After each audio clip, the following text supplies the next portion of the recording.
emu, the iconic Australian bird. The land of Australia certainly has more than its fair share of quirky and unique animals. Koala bears, wallabies, wombats, and of course the legendary roos. However, our focus today is on a large bird that is as much of an icon as any of these other critters from the land down under. We are of course talking about the emu.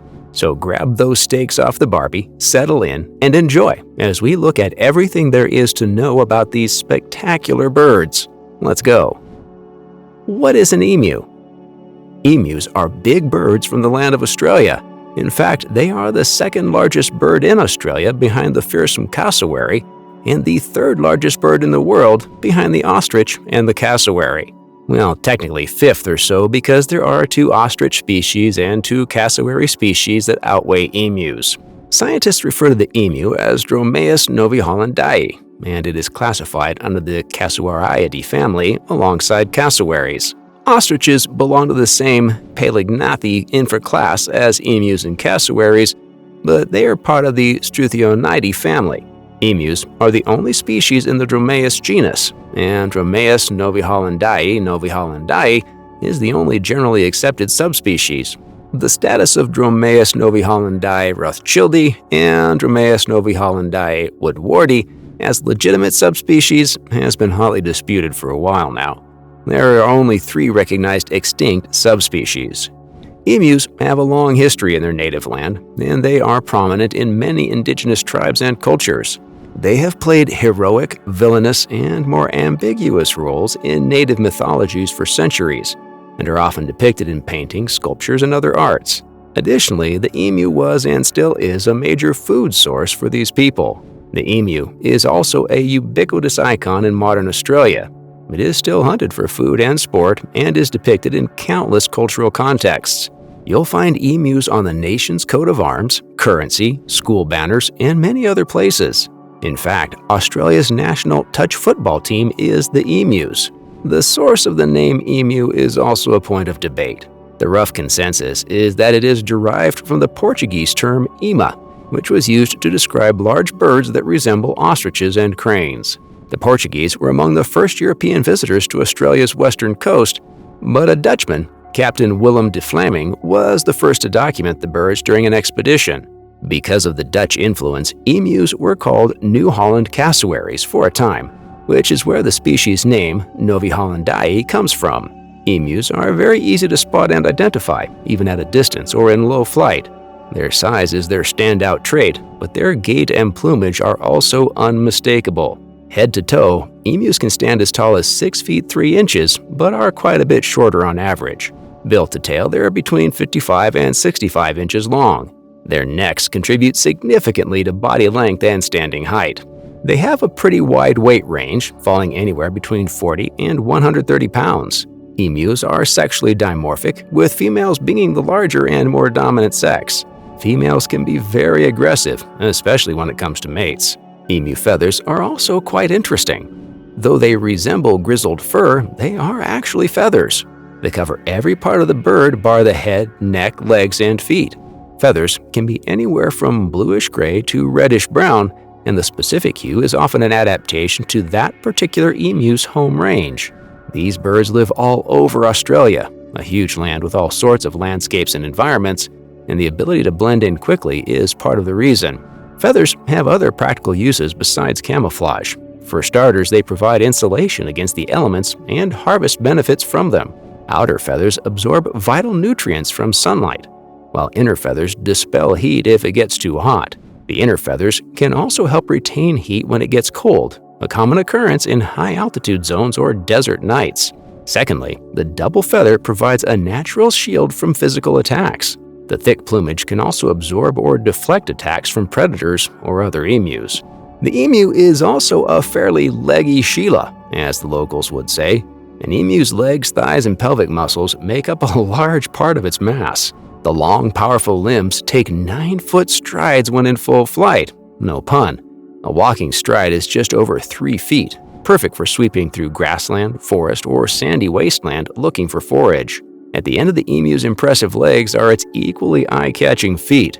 No, seriously, An emu can hack your eye clean out of its socket with a swipe of one of its 3 mean claws. The feet are thick and padded, which helps with walking softly or delivering deadly force. Like with many birds, especially the flightless kind, legs and feet are key to mobility in combat. Emus can run as fast as 30 miles per hour, and they don't need much time to reach top speed. They can also jump, both high and long, at an Olympic level, and they have cleared many a farmer's fence to pinch the harvest. When threatened, or doing the threatening, emus often turn to their legs as well. They leap forward cockfight style and claw and rake at the target. They can deliver both devastating blunt force and mean slashes in equal measure, and they are often generous enough to give both. The breeding season is when emus clash most frequently, as hopeful singles literally claw their way to a chance at love. Though flightless, emus have small vestigial wings that they flap about for several reasons: stretching, intimidation, or balance when running. The wings are seldom over 8 inches long, and each of them is tipped with a tiny claw. Facially, emus have a far stronger resemblance to ostriches than the flamboyantly crowned cassowaries. They have relatively short beaks that range between 2.2 and 2.6 inches. Their heads and upper necks are sporadically covered in fine hairs. Emus boast remarkable senses, particularly sight and sound. These are crucial for finding food and dodging danger. Emu eyes have special secondary eyelids that are translucent, so the birds are not hindered by dust or other irritants. Their ear holes are also surrounded by clumps of hair-like feathers for the same protective reason. The emu's relatively hairless neck also holds another cool feature: the vocal pouch, or tracheal pouch. This pouch is an inbuilt musical instrument used for the emu's signature boom call. The vocal pouch changes size throughout the years and grows to its largest size during the breeding season when it is used the most.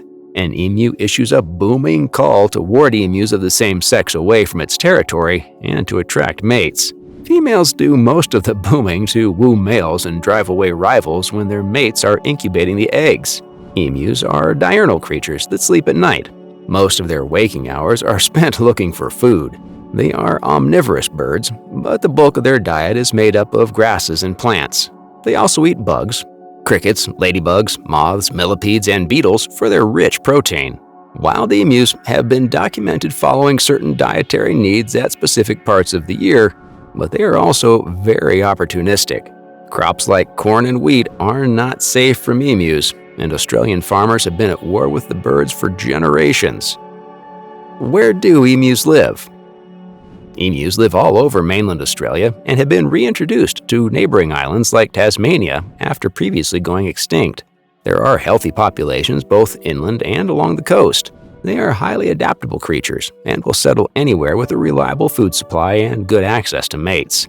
Their preferred habitat is wooded grassland because of the grazing, but they live in forests and semi-deserts too, although they tend to avoid settling in super dry areas.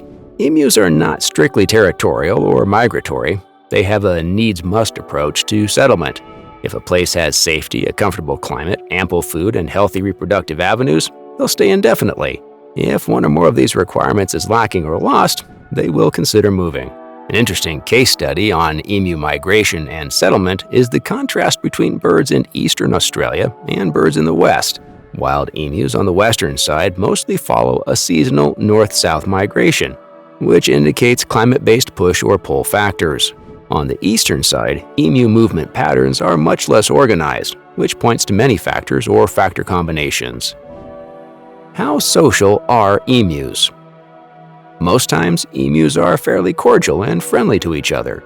Most adults are either solitary or engaged in some pre-breeding season pair bond.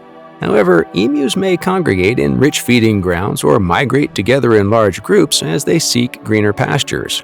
However, things get tricky in the breeding season, which occurs in the winter months of April to July. During this time, pre-bonded pairs rush to pick out the best territories for mating and nesting, while the rest play the long and sometimes bloody courtship games.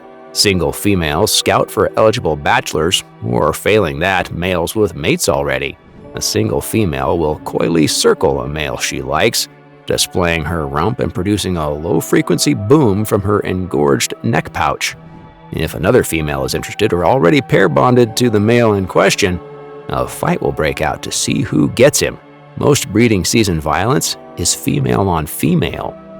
Males fight too, but much less frequently. Male emus usually fight in defense of their eggs and chicks rather than over females. Anyway, when a pair of emus selects each other, they will establish a brood territory and mate with each other for a fortnight or so. During this time, the female lays a clutch of 5 to 15 eggs in a ground nest the pair builds together. When the eggs are laid, the male's paternal instincts kick in and he begins to guard and incubate the eggs. Once a male emu begins sitting on the eggs, he becomes the definition of commitment. For 56 days, he stays there without eating, drinking, or even relieving himself, living only on morning dew if he can reach it. The male periodically gets up to roll the eggs over so they may be warmed evenly. During incubation, females may help the male by offering to take turns sitting on them while the male looks for food, though this is pretty rare. What usually happens is that the female wanders off and never looks back. If there is enough time and another suitable bachelor, she will mate again and lay another nest of eggs. In some cases, a female may breed 3 times with 3 different males in a single season. The eggs hatch at 56 days and chicks covered in a fluff of cream and brown striping emerge, ready to walk around and forage. Their father sticks by them for up to 7 months, teaching them how to forage and shielding them from predators like monitor lizards, birds of prey, and dingoes. Fathers and chicks can remain together for up to a year before the young ones set off to their respective destinies.